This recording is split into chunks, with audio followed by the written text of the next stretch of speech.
Hola, soy el doctor Brígido Cabrera para continuar con la plática que ya comenzamos, bueno, unos 2 segmentos atrás. Y es sobre por qué no crece mi iglesia. En el segmento anterior estuve hablando sobre parte de las condiciones que se necesitan para que una planta crezca, tomando en consideración que la iglesia es un ente viviente, es un organismo viviente y que por ser un organismo viviente también tiene que cumplir con un ambiente donde se pueda desarrollar normalmente. Quiero detenerme quizás hoy en el punto del terreno para la siembra, porque hablamos anteriormente de que las iglesias tienen periodos de crecimiento, de nacimiento, de crecimiento y también de declinación. Entonces, quiero detenerme hoy y quiero considerar una parábola que se encuentra en el libro de San Mateo capítulo 13, del verso 1 al verso 9. La famosa parábola del sembrador. ¿Qué es lo que dice la parábola? Dice que el sembrador salió a sembrar. ¿A qué salió el sembrador?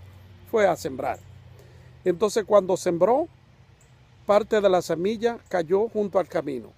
La otra parte cayó en pedregales y la última parte cayó en buena tierra. La que cayó en pedregales, comencemos por orden, la que cayó junto al camino, dice que vinieron las aves y se la comieron. La que cayó junto al camino o en los pedregales, cuando el sol salió, calentó las piedras y murió la plantita que había nacido. Pero hay una parte que yo quiero hacer énfasis y es sobre aquella que cayó en buena tierra. Dice que la que cayó en buena tierra dio fruto cual a 100 por uno, a 60 y a 30.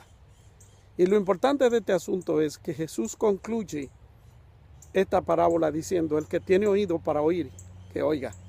¿No será que con el que tiene oído para oír, que oiga, Él está dándonos una clave de que este es un medio a través de la cual a través del cual la iglesia crece? Examinémoslo. Seguramente usted me dirá, ¿cómo puede una persona tener un terreno preparado? ¿Cómo puede una persona abonar un terreno? Yo pienso que cuando hablamos de abonar un terreno, llenar un terreno o arar un terreno, ya son asuntos de cada quien cómo utilice, pero yo creo que el procedimiento es un procedimiento normal para la mayoría de la gente que siembra. Para la mayoría de la gente que siembra generalmente tiene un método a seguir y casi todo tiene que ver con remover la tierra, abonar la tierra, hacer una serie de cosas. ¿Qué tipo de implemento usted usa para abonar la tierra? Yo no lo sé, pero yo creo que como individuo, como ministro de Dios, como siervos de Dios, lo primero que tenemos que hacer es examinar cuál es la tierra en que nosotros estamos sembrando, ser cauto, porque muchas veces se cree que plantando una iglesia en cualquier lugar tendremos resultados grandes, pero también yo he notado en mi caminar y en mi estudio sobre el asunto de que hay tiempo en que el Espíritu de Dios se está moviendo en cierto lugar. Y siempre he dicho que cuando el Espíritu de Dios se está moviendo en ese lugar, hay que aprovechar, porque es el mover de Dios para ese lugar. Yo creo que tengo suficiente Biblia como para hablar de esto. Podemos ver, por ejemplo, las iglesias que se escribieron los mensajes a las 7 iglesias. Si examinamos hoy día el lugar donde estaban esas 7 iglesias de Asia, como dice la Biblia, vamos a encontrar que son cementerios donde las iglesias desaparecieron prácticamente y quedan algunos vestigios de lo que fue la iglesia. En la iglesia, por ejemplo, de Roma, que se escribe un libro tan importante como es el libro de los Romanos, ¿qué encontramos en Roma hoy? Encontramos una iglesia que prácticamente nadie la conoce. Y es porque el tiempo de Dios para ese lugar, yo digo que pasó. Eso digo yo. Yo no sé si usted está de acuerdo conmigo, pero creo que cada uno de nosotros tiene un tiempo en el cual debe de aprovechar para avanzar. Y si usted ve que el Espíritu de Dios está moviéndose hacia una dirección, no trate usted de ir en contra de la dirección.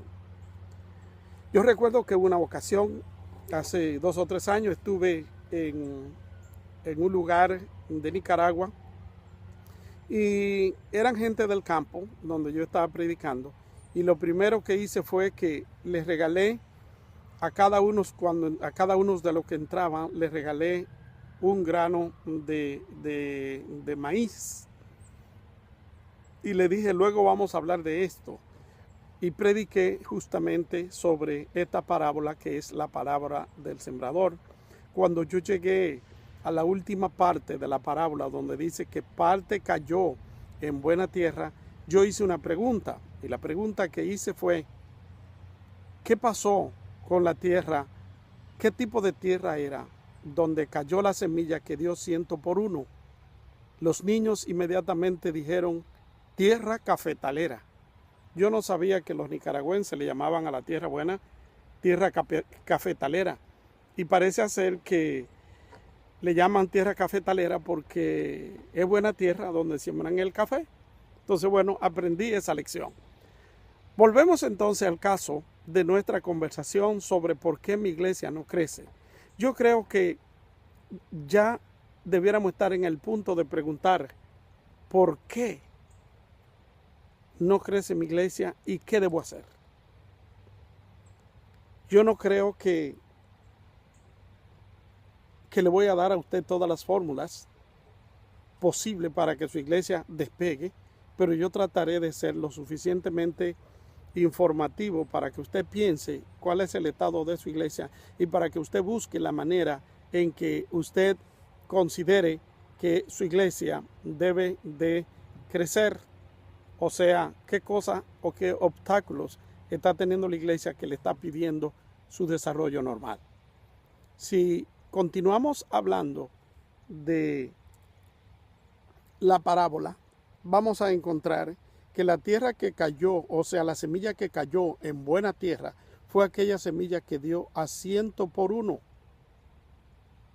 Se nos indica que hubo otra que dio 60 por 1 y otra que dio 30 por 1. Pero lo importante de este asunto es que nosotros entendamos que aún si la iglesia diese fruto, aún 30 por 1, la iglesia va caminando en buena dirección. La palabra del Señor es muy clara. Si la semilla ha sido sembrada en buena tierra, debe de dar buen fruto.